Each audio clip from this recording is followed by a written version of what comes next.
Tak bacain cerita ya. Ini tentang kisah orang terkaya di Indonesia. Siapa sih? Jadi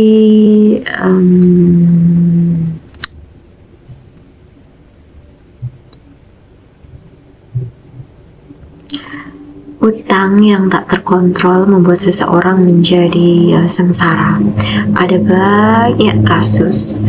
Salah satunya terjadi di Indonesia, yakni Quick John A, salah satu orang terkaya di Indonesia di masa kolonial.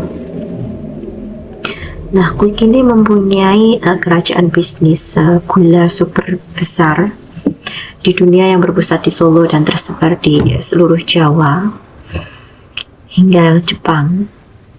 Tapi kerajaan bisnis itu tuh dibangun, kerajaan bisnis yang dibangun dengan susah payah ini hancur tak tersisa karena kebiasaan berhutang. Gali lubang, tutup lubang gitu. Sebagai catatan bahwa Quick John Inc. adalah warga China yang berbisnis di Jawa pada tahun zaman kolonial 1877 sebelum merdeka lah ya. Dia bersama saudaranya mendirikan Quick Ho Tong Handle Matsepik KHT. Perusahaan yang berdiri pada 17 Juli 1894 memperdagangkan hasil bumi kayak gula, teh, beras, minyak, kelapa, arang, bahkan arang. Di perusahaan Quick menjadi orang nomor 1. Alexander Clever dalam Dutch Commerce and Chinese Merchant in Java dalam buku 2014 menyebut bahwa kepandaian pria kelahiran 1860-an ini, kepandaiannya berkomunikasi menyebabkan banyak bank yang percaya kepada beliau. Beliau berhasil membuat percaya Bank Sentral Hindia Belanda saat itu, Javas Bank DJB, Bank DJB, untuk mengeluarkan pinjaman. Jadi selain itu dia juga berhasil menggait Bank of Taiwan, Bank Jepang, hingga bank asal Inggris yakni Standard Chartered sebagai pemodal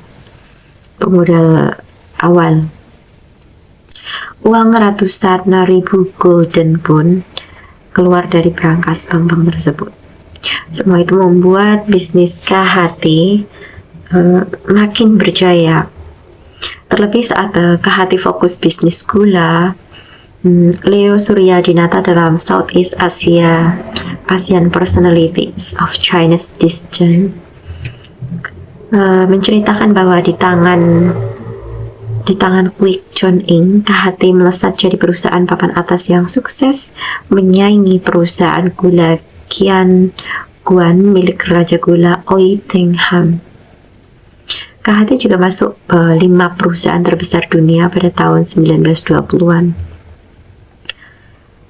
Total keuntungannya mencapai 14 juta golden. Bisnis yang awalnya berpusat di Solo, Indonesia guys, kemudian merambah hingga Cina dan Jepang. Perusahaan juga aktif berinvestasi di banyak perusahaan dan bank. Pada titik ini itu uang pribadi Quick itu mencapai 50 juta golden, sehingga dia menjadi salah satu dari sedikit orang terkaya di zaman penjajahan, zaman kolonial. Uang segitu jika digunakan untuk membangun istana, bangun negara, itu udah jadi kayak apa. Akan tetapi model bisnis yang berasal dari utang, kalian tahu sendiri kan ya, apapun yang dimulai dengan utang itu sangat susah gitu, hilang barokahnya. Untuk kalian yang sedang bergelut dengan hutang, semangat guys, semangat buat tutup hutang dan mulai lembaran baru. Doaku untuk kalian, semoga bisa menutup hutang dan mulai lembaran baru gitu. Awalnya itu KHT bisa mencicil utang dari keuntungan bisnis. Namanya awal ya, awal itu namanya nyicil itu awal-awal oke lah jalan, awal-awal bisa jalan. Tapi lama kelamaan nggak semua selalu berjalan mulus kan ya.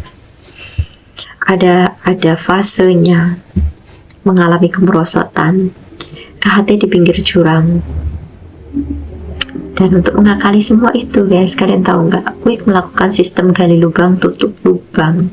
Dia mengajukan pinjaman lagi untuk membayar utang. Jadi semua itu praktis KHT kayak apa ya, kayak ada di rantai gali lubang tutup lubang yang nggak kelar-kelar tuh habisnya kapan, karena perputaran uangnya terlalu besar.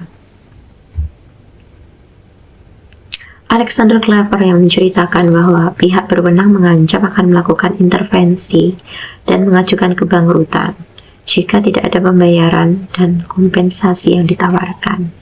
Dan pada akhirnya di minggu terakhir Januari 1935-an itu, setelah 40 tahun berjaya membangun kerajaan bisnis di Indonesia dan dunia, riwayat KHT itu tamat.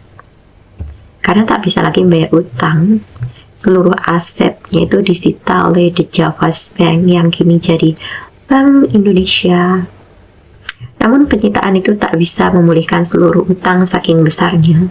Pada saat penyitaan itu pun, Quick John Ing innalillahi meninggal dunia. Beliau wafat tanpa harta sedikit pun, padahal beliau adalah orang terkaya di saat itu. Meski begitu, jejak kehidupannya masih bisa ditemukan melalui istana di Semarang. Pelajaran yang sangat berharga. Oke. Hati-hati dengan utang. Semoga yang berhutang segera lunas, segera mendapatkan bantuan untuk melunasi hutangnya. Semangat guys. I wish you all the best. Oke. Wassalamualaikum.